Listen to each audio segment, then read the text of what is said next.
Ngayon po mainit ang panahon, doble ingat po sa mga kinakain. Dahil sa Kidapawan City, mahigit 10 po ang naospital dahil sa hinihinalang food poisoning. Ang itinuturong dahilan, ang kinaing halo-halo mula sa isang tindahan. Sabado po ng hapon ng isa-isang dinala sa ospital ang mga nakakain matapos makaranas ng pananakit ng tiyan at pagsusuka. Kabilang po sa kanila ang isang batang 3 taong gulang. Pansamantala munang ipinasara ang tindahan habang hinihintay ang resulta ng test mula po sa sample ng halo-halo.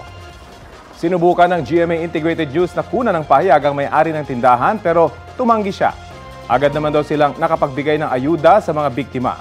Base sa huling ulat, may 3 pasyente pang nasa ospital pa rin. Para makaiwas po sa food poisoning, narito ang mga dapat tandaang tips. Ugaliing malinis lagi ang kamay at mga gagamitin sa pagluluto bago at pagkatapos maghanda ng pagkain. Dapat ding ihiwalay ang hilaw sa lutong pagkain para iwas kontaminasyon. Tiyaking maluluto ng mabuti ang pagkain. Huwag itong hahayaang maiwan sa room temperature ng 2 oras para hindi mapanis. At ilagay ang pagkain sa mga malinis na lalagyan saka isilid sa refrigerator. Maigi rin pong tiyak tayong malinis ang tubig na ating iniinom. Kapuso, alamin ang maiinit na balita. Bisitahin at mag-subscribe sa GMA Integrated News sa YouTube.